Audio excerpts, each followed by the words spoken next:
हरे कृष्णा। वाञ्छाकल्पतरुभ्यश्च कृपा सिन्धुभ्येव च पतितानां पावनेभ्यो वैष्णवेभ्यो नमो नमः। श्रीकृष्ण चैतन्य प्रभु नित्यानंद श्री अद्वैत गदाधर श्रीवासादि गौर भक्त वृंद। हरेर्नाम हरेर्नाम हरेर्नामैव केवलम् कलौ नास्तैव नास्तैव नास्तैव गतिरन्यथा। हरे कृष्ण कृष्ण कृष्ण हरे हरे, हरे राम राम राम हरे हरे। आज श्रीमद् भगवद गीता अध्याय 3 श्लोक संख्या 34 को पढ़ना है। कल हम 32 और 33 के श्लोकों की व्याख्या तात्पर्य श्रवण किए थे, तो कल का थोड़ा सा बैक लेकर के फिर आगे चलते हैं। कल के श्लोक संख्या 33 में सदृशम, आज कौन सा है? ओके, तो कल का जो हम लिए थे 33 और 34, तो हम कल का थोड़ा सा बैक लेकर के, ताकि पिछली क्या बात भगवान ने बताया उसके आगे फिर चलते हैं। इंद्रियस्येन्द्रियास्यार्थे रागद्वेषो व्यवस्थितो तयोर्नावस्मागच्छेत तो ह्यस्य परिपंथिनो। भगवान कह रहे हैं कि प्रत्येक इंद्रिय के विषय में राग और द्वेष छिपे हुए स्थित हैं, अर्थात हमारे शरीर के सभी इंद्रियों में राग द्वेष छिपे हुए रूप में उपस्थित रहते हैं। वो दिखाई नहीं देते, क्योंकि सामान्य रूप से हम जब किसी को देखते हैं तो क्या सोचते हैं, अरे वाह, आते ही मुझे प्रणाम किया, हरे कृष्णा बोला, बड़े ध्यान से सब कुछ सुन रहा है, अपने हाथ अब तिलक लगाए हुए है, जनेऊ पहने हैं, अपनी चोटी रखे है। परंतु उसके हृदय में कितनी काम वासना है, उसकी आंखों में कितनी त्रुटि है, उसके आंखों के माध्यम से कितना अंदर पाप जा रहा है, हाथ क्या पकड़ना, छूना, स्पर्श करना चाह रहे हैं, हृदय कहाँ भ्रमण कर रहा है, ये सब देखने से पता नहीं चलता। और कई बारी तो हमें स्वयं भी नहीं पता रहता, इतने ज्यादा वो सूक्ष्म होते हैं।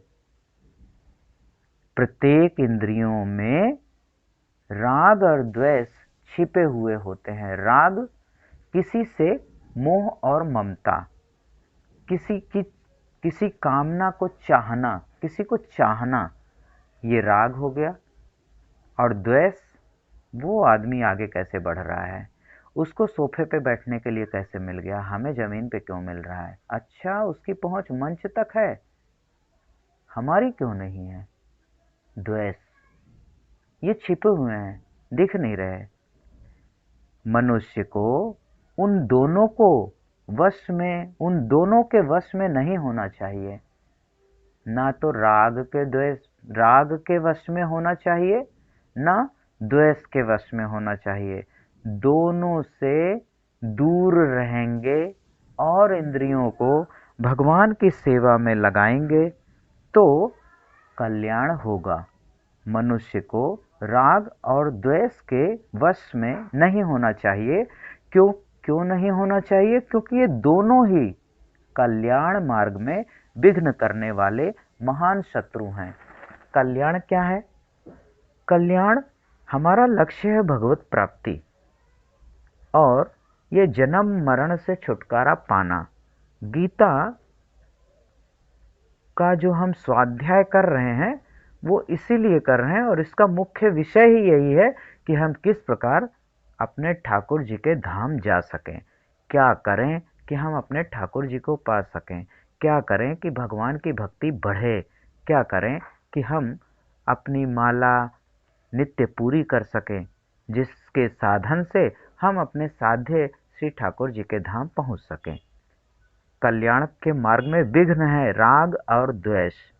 राग और द्वेष यदि होंगे तो ये विघ्न कैसे पैदा करेंगे? इस ऐसे पैदा करेंगे कि यदि हमारा हृदय शुद्ध नहीं होगा, क्योंकि ये राग द्वेष हृदय को अशुद्ध बनाते हैं।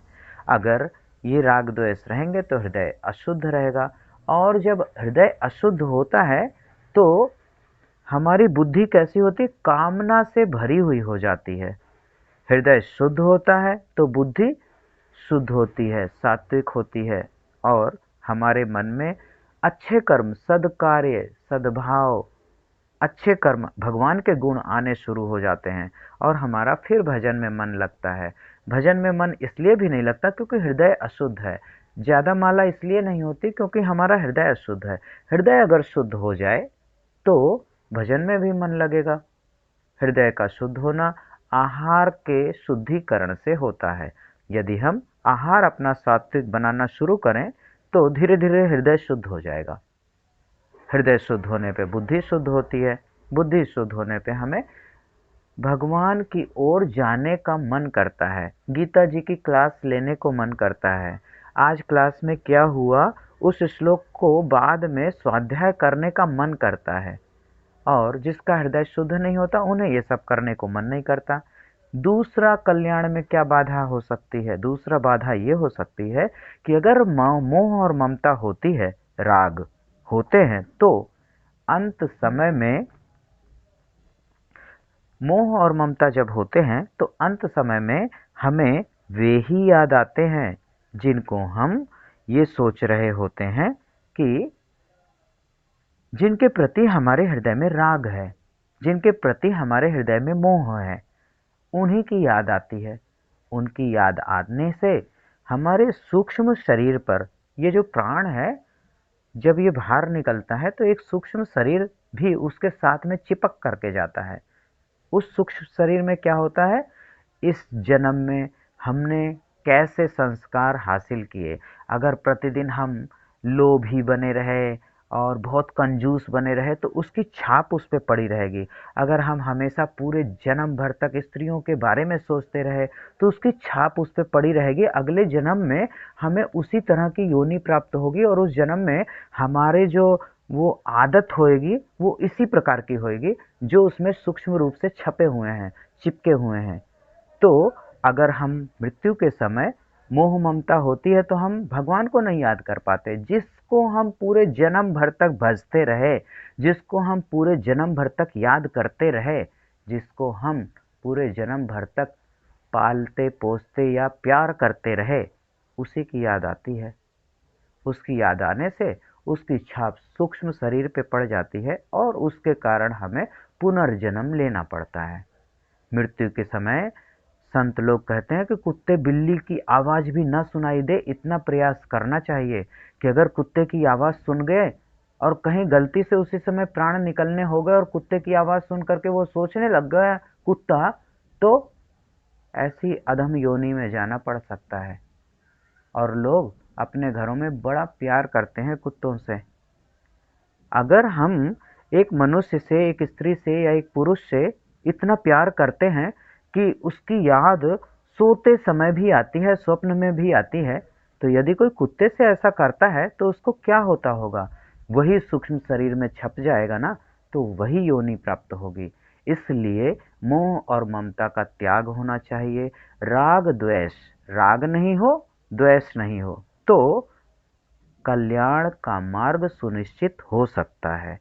यदि राग द्वेष होंगे, इन दोनों में के कारण कल्याण के मार्ग में विघ्न पैदा होगा। ये श्लोक संख्या 34। अब हम अध्याय 3 श्लोक संख्या 35 को लेंगे।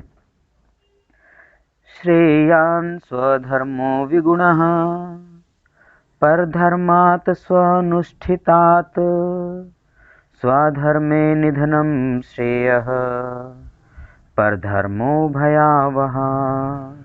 श्रेयान् स्वधर्मो विगुणः परधर्मात् स्वानुष्ठितात् स्वधर्मे निधनं श्रेयः परधर्मो भयावह।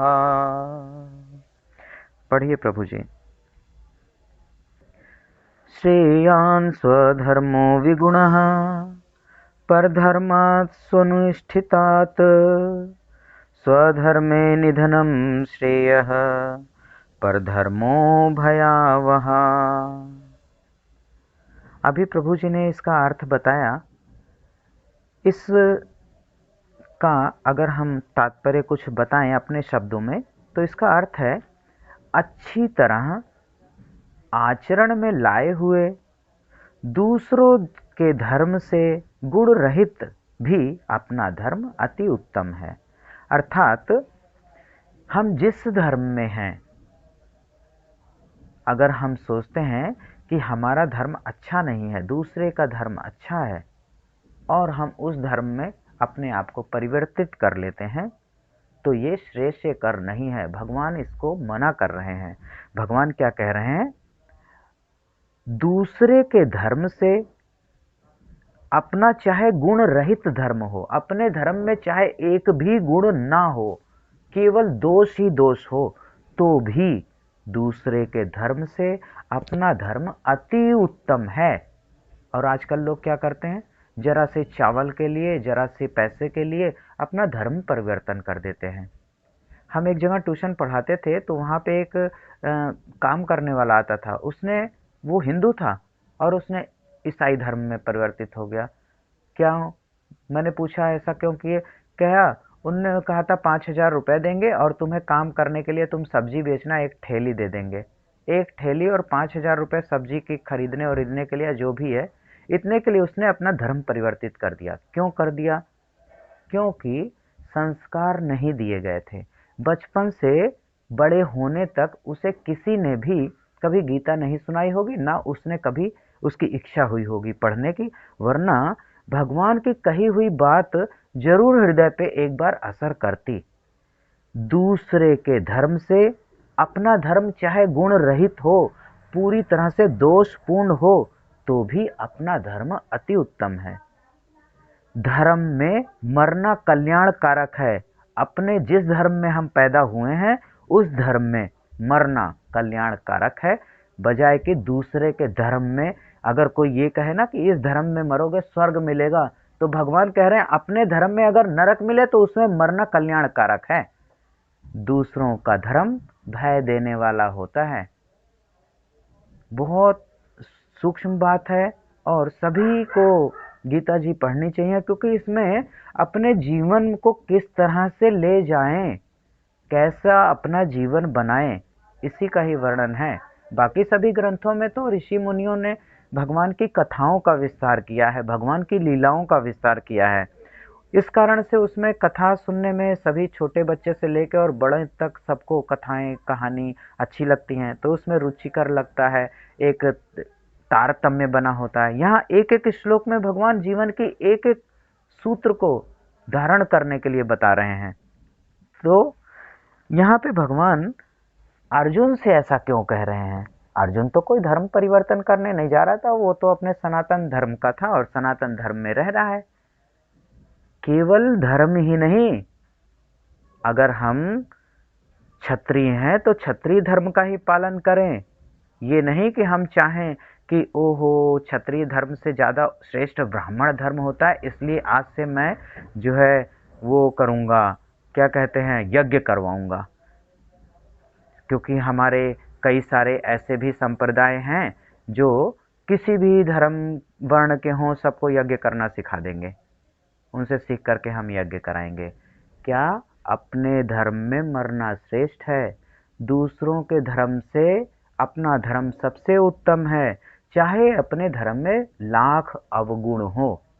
कोई शूद्र हो और वो सोचे कि नहीं जी मैं तो ब्राह्मण बनूंगा, नहीं, अपने धर्म में रहो, अपने धर्म का कर्म है उस कर्म को करो, उस कर्म को करते हुए भगवान की प्राप्ति करो। प्रत्येक धर्म में कर्म करते हुए भगवत प्राप्ति की विधि भगवान ने बताई है। ये भाग ही कर्म योग का है। इसमें कर्म के द्वारा कैसे भगवान को पाएं, इसी का ही वर्णन है केवल।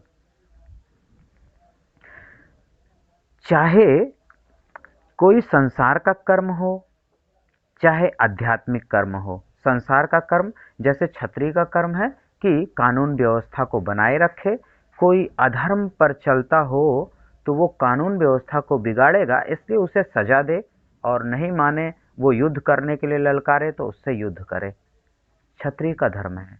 लेकिन अगर क्षत्रिय ये सोचे कि नहीं, ये अधर्म पर चल रहा है और अगर मैं इससे युद्ध करूंगा तो ये अपना भाई बंधु ही है, मर जाएगा, इससे अच्छा तो हम अपना सन्यासी बन जाते, भिक्षा मांग के खा लेंगे। क्या सोचा? क्षत्रिय धर्म को त्याग कर सन्यास धर्म वानप्रस्थ धारण करना। क्या भगवान ने कहा? बिल्कुल गलत है। तुम्हारे धर्म में, क्षत्रिय धर्म में, चाहे लाख अवगुण हो, लाख दोष हो, लाख पाप करने पड़े लोगों को मारने के लिए, तो भी तुम्हारा धर्म श्रेष्ठ है दूसरों के धर्म की अपेक्षा। तो इसलिए भगवान उसे युद्ध करने के लिए कह रहे हैं। यहाँ भगवान कहते हैं कि चाहे संसार का काम हो, संसार का काम यानी जैसे वैश्य होते हैं, वो अलग अलग जगहों से, दूर दराज से ऐसी वस्तुओं को ले आते हैं जो जहाँ रहता है वैश्य उस जगह वो नहीं मिलती है, ऐसी वस्तुओं को ला करके और उचित मूल्य पर वहाँ के लोगों को भी उपलब्ध कराता है। ये वैश्य का काम है। आना जाना, संसार में घूमना और वहाँ से चीज़ें लाना, ये भौतिक काम हो गया। और इसी तरह क्षत्रिय का कार्य है। लेकिन सभी को आध्यात्मिक कर्म भी है। नित्य जप करना, ठाकुर जी का सुबह मंगला आरती करना, भगवान को नहलाना, श्रृंगार करना, पोशाक पहनाना और उनकी स्तुति करना आदि आदि बहुत सारा आध्यात्मिक कर्म भी है। भक्तों को सम्मान देना, भक्त अपराध ना बन जाए इसका ध्यान रखना, भक्तों की सेवा शुश्रूषा करना, दीन दुखिया गरीब आदि की सेवा करना आध्यात्मिक कर्म है।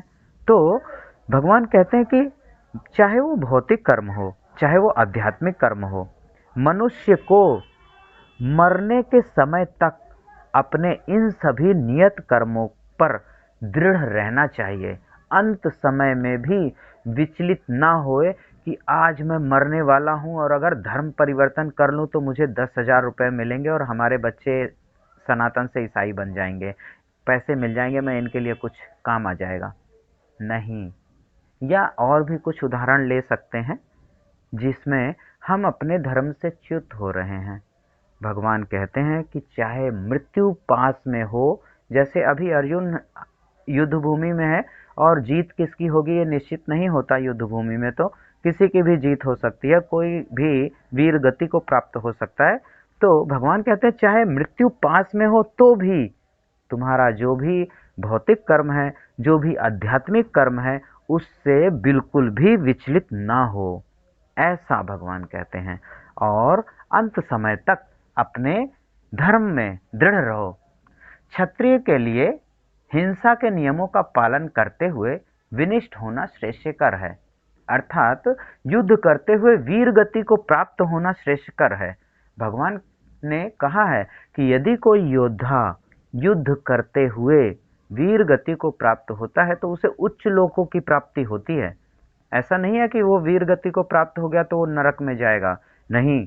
अगर वो धर्म के लिए युद्ध करता है और युद्ध करते हुए वीर गति को प्राप्त होता है तो उसे उच्च लोकों की प्राप्ति होती है, अर्थात उसका पतन नहीं होता है।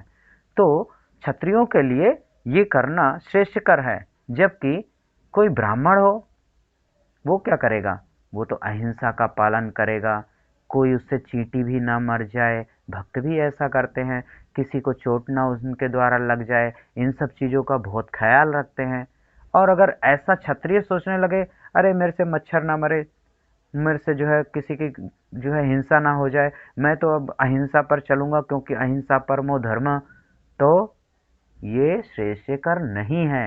ये क्या हो गया? अपने वर्ण का, अपने धर्म का त्याग करना। क्षत्रिय ने अपने धर्म का त्याग कर दिया, वो अहिंसा का मार्गी हो गया, अहिंसा का पालन करने लगा। ये क्या हो गया? धर्म का त्याग करना। भगवान कह रहे हैं अपने धर्म में रहते हुए, चाहे तुम्हारा धर्म कितना भी अवगुण से भरा हुआ हो, दूसरे के धर्म से तुम्हारा वो अवगुण भरा हुआ भी धर्म श्रेष्ठकर है, अति उत्तम है। इसलिए अपने धर्म में रहते हुए नियत कर्म को करना चाहिए। दिव्य उपासना, दिव्य अवस्था जब होती है तो भौतिक जगत का भेदभाव नहीं रह जाता। ये दिव्य अवस्था क्या है? जो शुद्ध भक्त हैं उनके लिए नियत कर्म नहीं है, क्योंकि वो अपने हृदय में रमण करते हैं, वे मस्त आत्माराम होते हैं, अपने में ही मस्त रहते हैं, योगी के स्तर तक पहुंच गए होते हैं। भगवान ने कहा है योगियों के लिए नियत कर्म आवश्यक नहीं है, वह करना चाहे तो करें, ना करना चाहे तो ना करें, उनके लिए नियत कर्म करना आवश्यक है, यह आवश्यक नहीं है। तो यहाँ भगवान कह रहे हैं कि ये धर्म परिवर्तन करना श्रेष्ठकर नहीं है, ये कल्याण के मार्ग में बाधक है, लेकिन इसमें इनको ही छूट है जो आध्यात्मिकता की उच्च श्रेणी पर पहुंच चुके हैं, अर्थात लगभग भगवत प्राप्ति कर चुके हैं या योगी के स्तर तक पहुंच चुके हैं। उनके लिए ये धर्म, क्योंकि उनके लिए कोई नियत कर्म ही नहीं है, इसलिए वो कुछ भी कर सकते हैं, उनके लिए कुछ मना नहीं है। हमारे धर्मों में भी कुछ उदाहरण दिए गए हैं, बहुत सी कथाएं ऐसे हैं, जैसे विश्वामित्र क्या थे? क्षत्रिय थे, किंतु बाद में वे ब्राह्मण हो गए। इसी प्रकार परशुराम जी ब्राह्मण थे और बाद में क्षत्रिय बन गए। क्यों? वो धर्म परिवर्तन कर लिए, इसका अर्थ ये हो गया कि वो अपने धर्म से च्युत हो गए और ये उनके लिए कल्याणकारक नहीं है। नहीं, क्योंकि वे भगवत प्राप्ति की उच्च अवस्था तक पहुंच गए थे, वो योगी के स्तर तक थे, ब्रह्मर्षि बन गए थे। ऐसे लोगों के लिए ये बात नहीं कही जा रही है, पर हम में से कोई भी अभी ऐसा नहीं है, इसलिए ये बात हम सबके लिए ही है कि हम अपने धर्म में मृत्यु पर्यंत दृढ़ रहें, उससे अलग विलग अथवा च्युत ना होएं। यहाँ पर श्रीमद् भगवद गीता अध्याय 3 श्लोक संख्या 35 का तात्पर्य पूरा हो रहा है, और अब हम लेंगे श्लोक संख्या 36। अर्जुन उवाच अथ केन प्रयुक्तोऽयं पापं चरति पुरुषः अनिच्छन्नपि वार्ष्णेय बलादीव नियोजितः।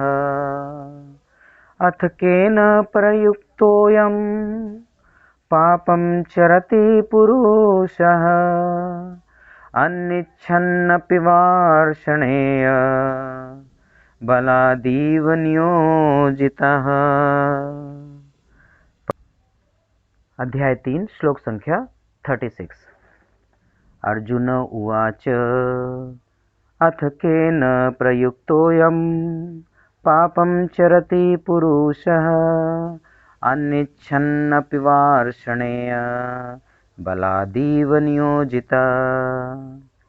यहाँ पर अर्जुन कहते हैं, भगवान से पहले अर्जुन ने पूछा था कि स्थित प्रज्ञ की क्या परिभाषा है, कैसे कोई भगवान के चरणों में अपने आप को स्थिर कर सकता है, इस तरह के बहुत से प्रश्न पूछे थे।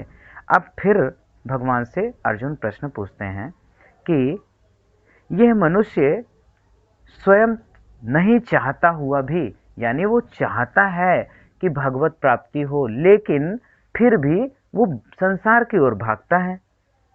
वो हमेशा अपनी इंद्रियों की तुष्टि करने के लिए, अपने इंद्रियों को सुख प्रदान करने के लिए संसार की ओर भागता है कि हमें गर्मियों में हमारे एसी आ जाए और हमारे पास कार हो जाए, बड़ा बंगला हो जाए और बहुत सारे नौकर चाकर हो जाएं, फैक्ट्री अच्छी चलने लगे, मतलब सारा कुछ संसार की ओर भागता है। हमें तो आप सिखा रहे हो कि भगवान की ओर जाओ, ना चाहते हुए भी हम कहाँ जा रहे हैं? संसार की ओर जा रहे हैं। मनुष्य स्वयं ना चाहता हुआ भी ऐसे लगता है जैसे कोई जबरदस्ती उसे संसार की ओर ले जा रहा है, और संसार की ओर जाते वक्त उससे बहुत सारे पाप हो जाते हैं। क्योंकि अगर हम जल्दी ज़्यादा लाभ कमाना चाहें तो कुछ न कुछ उल्टा पुल्टा करना पड़ेगा। ईमानदारी से तो एकदम से बहुत ज़्यादा लाभ नहीं हो सकता। ईमानदारी से हमारा जीवन यापन संतोषपूर्वक सुखपूर्वक व्यतीत हो सकता है, लेकिन ईमानदारी से कोई चाहे कि हम एकदम से अरबपति खरबपति बन जाएं, या हम पे केवल कुटिया है तो हम पे 8-10 बीघे का बंगला हो जाए, नहीं हो सकता। तो क्या करेगा? पाने के लिए पाप करेगा। भगवान से कहते हैं अर्जुन, हम चाहते तो नहीं है संसार की ओर जाना, लेकिन फिर भी जैसे लगता है कि कोई जबरदस्ती हमको संसार की ओर ले जा रहा है। ये अर्जुन वास्तव में कह नहीं रहे, ये हम ही कह रहे हैं, क्योंकि अर्जुन के साथ तो ज़्यादा कुछ ऐसा हो नहीं रहा और उसका तो कल्याण होना निश्चित है, क्योंकि वो भगवान का सानिध्य प्राप्त कर रहा है। पर हम सब तो ना भगवान का सानिध्य प्राप्त कर पा रहे, ना भगवान का दर्शन कर पा रहे, और जो अर्जुन कह रहे हैं वो सब हमारे साथ ही घटित हो रही है। अर्जुन क्या कह रहे हैं कि ऐसा लगता है कोई जबरदस्ती हमें संसार की ओर ले जा रहा है, और हम ना चाहते हुए भी संसार की वस्तुओं को प्राप्त करने के लिए पाप का आचरण कर रहे हैं। ऐसा क्यों हो रहा है? तो ऐसा प्रश्न भगवान कहते हैं, भगवान से पूछते हैं, और अगले श्लोक में भगवान इसका उत्तर देंगे, आगे के श्लोकों में। तो इसमें तात्पर्य है कि जीवात्मा परमेश्वर का अंश होने के कारण मूलतः भौतिक कल्मशों से मुक्त रहता है। यदि हम परमेश्वर के अंश हैं तो हमारे अंदर हम माया के बंधन में नहीं फंसने चाहिए, क्योंकि हम भगवान के अंश हैं, इसलिए हमें माया कष्ट ना पहुंचाए, ऐसा होना चाहिए। लेकिन हम ऐसा होता नहीं है, हम माया के बंधन में बंधे रहते हैं। क्यों? क्योंकि हम भगवान में नहीं लगे होते हैं। कोई भक्ति करता होता है, ये एक दिन का काम नहीं है कि आज हमने खूब माला जप कर ली इसलिए अब आज हमें माया नहीं सताएगी। नहीं, ये एक दिन का काम नहीं है। कोई भक्ति करता है, सतत लगा रहता है, धीरे धीरे जब भक्ति की उच्च सीढ़ियों पर पहुंचना शुरू करता है तो संसार से विरक्ति होने लगती है। अगर विरक्ति नहीं हो रही है तो इसका मतलब बस यही है कि हम सही ढंग से भक्ति का साधन अपना नहीं रहे हैं, सही मार्ग पर, भक्ति के सही मार्ग पर नहीं चल रहे हैं। इसके लिए हमें अपने आचार्यों से, अपने गुरुजनों से संपर्क करना चाहिए, उनसे अपने हृदय की बात कहनी चाहिए, तो शायद कुछ उसका उपाय वो बताएं। लेकिन अगर हमारे अंदर विरक्ति नहीं आ रही है, भगवान से प्रेम नहीं हो रहा है, संसार की ओर अभी भी हम भागे भागे जा रहे हैं, उनमें अभी भी मोह है, तो इसका मतलब या तो हम अपना जप बहुत कम कर रहे हैं, एक ही माला करते हैं, या तो हम अपना जप बढ़ाएं, या फिर हमारे जप व्रत आदि करने में कुछ दोष है, हम दोषपूर्ण ढंग से कार्य कर रहे हैं भक्ति का। इसी कारण से वो लाभ नहीं प्राप्त हो रहा जो लाभ प्राप्त होना चाहिए। तो हम परमात्मा के अंश हैं, इसलिए कल्मशों से हमें मुक्त रहना चाहिए। जब ये शरीर माया के संसर्ग में आता है तो वह बिना झिझक के, और कभी कभी उसकी इच्छा नहीं होती तो भी, वो माया को पकड़ने के चक्कर में पाप करने लगता है। हम माया के संपर्क में कब आते हैं? जब हमारी सभी इंद्रियां भगवान की प्रसन्नता के लिए कार्य नहीं करती हैं, अपनी प्रसन्नता के लिए, अपने सुख के लिए कार्य करती हैं, तो ही हम माया के संपर्क में आते हैं। जब हम अपनी सभी इंद्रियों के द्वारा अपने सुख के लिए नहीं, अपने स्वार्थ के लिए नहीं, दूसरों के सुख के लिए कोई काम करें, इससे कितना फायदा होगा ये सोचें, कोई काम करें इससे लाभ होगा कि नहीं होगा ये सोचें, और उसके लाभ से हमें कुछ लाभ नहीं, हमें कुछ लेना देना नहीं उससे, कि उसको लाभ हो जाएगा तो बाद में हमें 1% 2% ब्याज मिलेगा, नहीं, हमें कुछ भी नहीं चाहिए। ऐसी भावना जब होगी तो हमें क्या होगा? हमारी संपर्क माया के साथ नहीं होगा, हम संसार की तरफ नहीं भागेंगे, तो फिर हम भगवान की तरफ भागेंगे। ये कर्म योग का ही सिद्धांत है। भगवान ने पीछे के श्लोकों में यही समझाया है कि हम निस्वार्थ भाव से और लोगों की, दूसरों की सेवा करें। अपने सुख की, अपने लाभ के लिए अपनी इंद्रियों का उपयोग ना करें। अपनी इंद्रियों का उपयोग कृष्ण की प्रसन्नता के लिए, कृष्ण के जनों के लिए करें, तो हम माया के संपर्क से छूट जाएंगे और भक्ति की ओर आराम से बढ़ने लगेंगे। आज की श्रीमद् भगवत गीता तात्पर्य का प्रवचन यहीं पर संपूर्ण कर रहे हैं। आज के पाठफल को श्री सीतारामचंद्र जी के चरणों में समर्पित करते हुए आप सभी भक्तजनों को सादर प्रणाम। और आज